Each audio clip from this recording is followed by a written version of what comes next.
dukomeje gutanga ikaze kubinjiye imikino yabanje yatambutse, ariko kandi navuze ko tutaratangira turacyishyushye.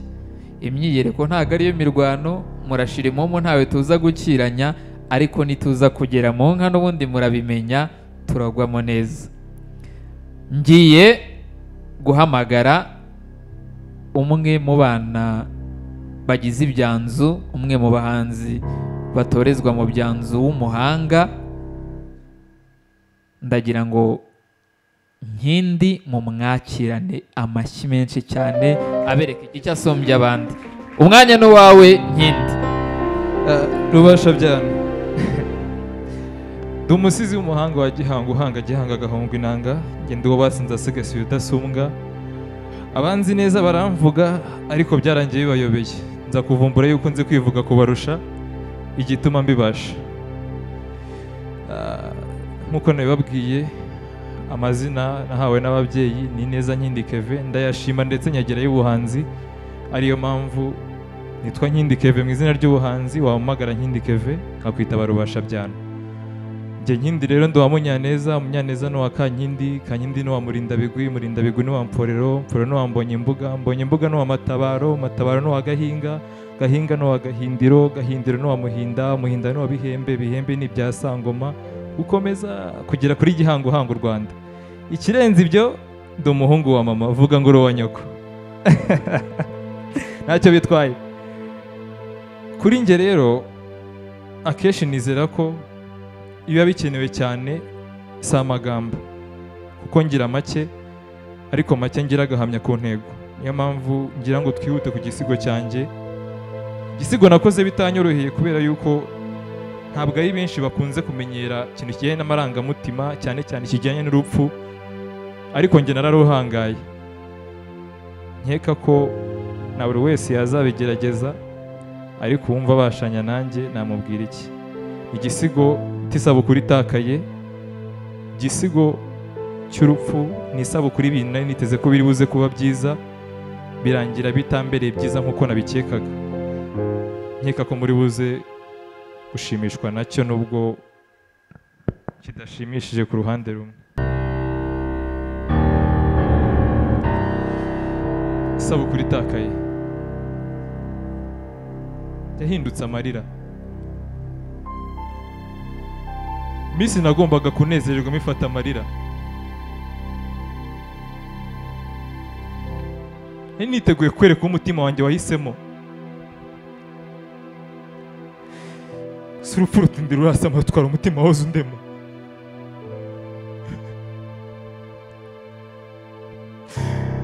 Nari mfite amagambo atavuzwe yarabukiwe no kukubwirwa.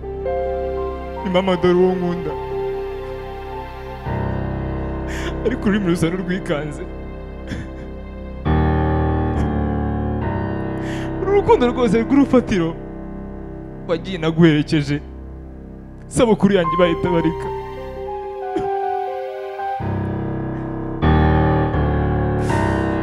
Nambaye impundu mu nda, ariko mu maso ni amarira. Agahinda ni nk'umwotsi kaba katagarare kukababaza. Se mama ni wari ukwiye kubanza kubimenya. Niyo byaba ari amagambo atavuzwe wakumva byose. Oya, oya, ntibishoboka, ntibishoboka. Ese urupfu nakubaniye nabi ku buryo utwara uwanjye njyana nanjye naho unsize. Mubyeyi, wowe ugiye mfatira ikibanza kuko nanjye budatinze ndaza. Wimbwira ibyo gusigarana nawe unsize nawe. Wanyigishije byinshi, ariko mu byo wanyigishije ntabwo harimo kubaho nagufite. Oya, agahinda karanshimye kangize inshuti, ndetse ngo karashaka tube magara. Kuki?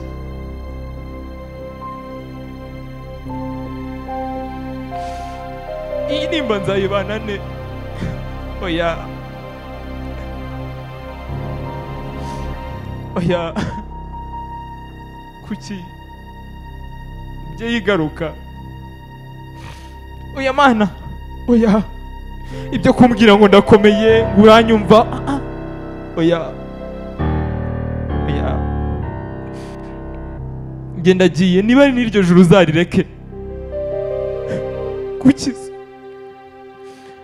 simfite byinshi byo kuvuga, gusa nari niteguye gusangira nawe ibihe byiza, nsigara nsangira n'agahinda utamfashije gupfumbata.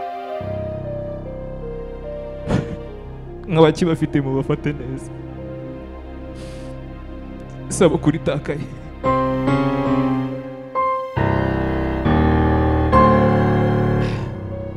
Urakoze cyane. Bavuga ko amarira y'umugabo atemba ajya mu nda, ariko ayanjye yarenze inda asohoka hanze. Nimureba mukabona ntayo mfiteho, nuko atemba ajya hanze.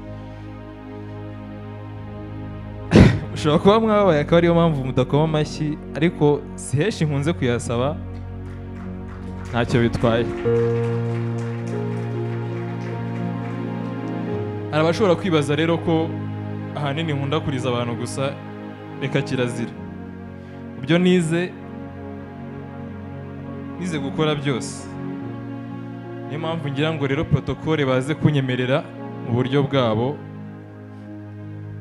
fate mikrofone, ntago nasiga abo nishimiye, kuko nurutse mu gikari numva ngo mwaje kundeba, nkeka ko icyo mukeneye ari igitaramo. Ubwo rero banyemerere sige stage nk'uko nayisanze. Bagira ngo ahe mikrofone umuntu wese ashaka, ariko anyemerere tujye kubagira imitima yoroshye. Ubwo ngira ngo we yabyumvishe, waba anafite umutima woroshye nta kibazo, nzi kuwuvura. Ikintu musaba nta kindi, aravuga ijambo rimwe gusa mu buhanga bwanjye nahawe na Rurema mushimira, ndarihinduramo byemere. Nta kindi kintu musaba, n'abandi bumvireho ko bishobora kuba ukurikiyeho. Urambwira ijambo rimwe ryo mu Kinyarwanda ushaka, yaba urupapuro yaba ikaramu, pfa kuba ari ryo mu Kinyarwanda. Ikintu nkora nta kindi ni ukurihinduramo umutoma cyangwa se amagambo meza mu buryo runaka. Iryo ushaka. Amaburakindi. Amaburakindi. Amaburakindi ni ubuhanga cyane, kubera ko nanjye burya ndi kindi, ariko kandi nkaba nkindi. Urukundo ngira si urw'amaburakindi, ndaruhorana, nararutwoje. Burya benshi mwumva ngo narabanze, ngo ndetse narabuze, oya. Nari mpuze naragiye kwiga uko bakunda, muhumbure nagarutse ngiye kubereka icyo bita urukundo. Amaburakindi.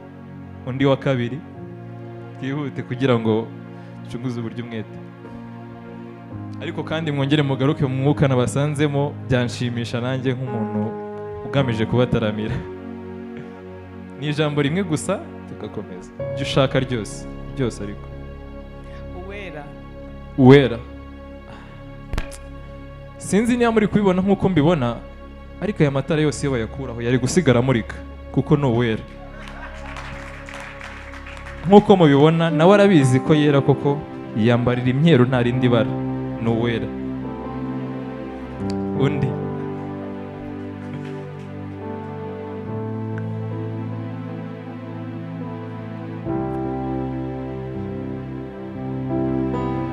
Amahoro.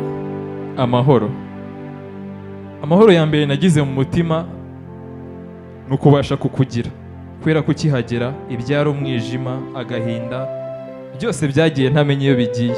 Niyo ngerageje kubikurikira, niwo ngarura mu buzima, nkibuka ko ari we mahoro yanjye. Undi.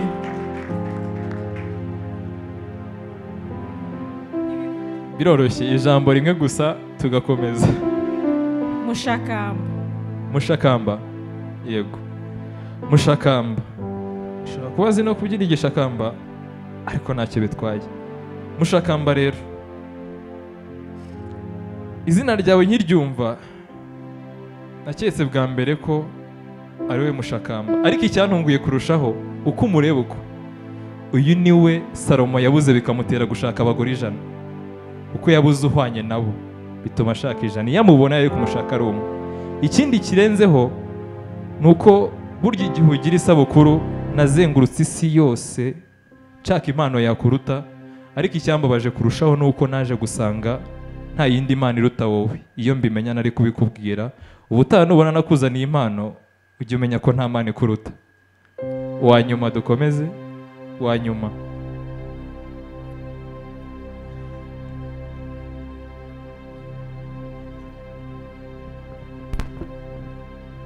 Ingobe. Igobe. Ingobe. Ingobe. Ingobe akenshi nkunze kuryumva mu mutwe wanjye nkumva sinzi igisobanuro, ariko iyo bimbajije cyo ntekereza nta kindi ni kimwe. Ibibazo byose bambaza nkatsindwa, nta kindi kintu mba ndi gutekereza mu mutwe. Ni urukundo, ni ibyishimo, nerwa n'uwo nakita inyenyeri. Ubundi nari nzi ko nzi ikirere bihagije, ariko nakimenye neza nkimubona kubera ko niwe inyenyeri. Ikirere kitagira inyenyeri kiragatsindwa. Numva ko si uko ndeshya, ahubwo nuko ari ku mwanya ureshya. Mwanshimye nabyumva muhuza ibiganza. Ubwo mwanshimye nanjye ndishimye, muze kunyemerera ubwo basezere gutya, ariko ubutaha nzagaruka. Singiye, nzagaruka kandi nzagarukana ibirenze. Amashyi menshi cyane, amashyi menshi cyane kuri Nkindi. Bisa n'ubugenge abantu benshi batashyikira. Kurora umukobwa ukase ugahita umumenya, kumenya umugore ukase ugahita umumenya, kurora umugabo cyangwa umusore ukase ugahita umumenya, ni ubuhanga bwisumbuyeho.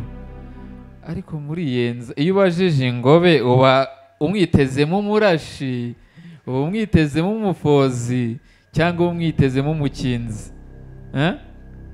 Nanjye mumbwire ijambo mbishyure. Sikigariwe ngo sikigariwe sikigariwe nawe ntabwo nabishyikira.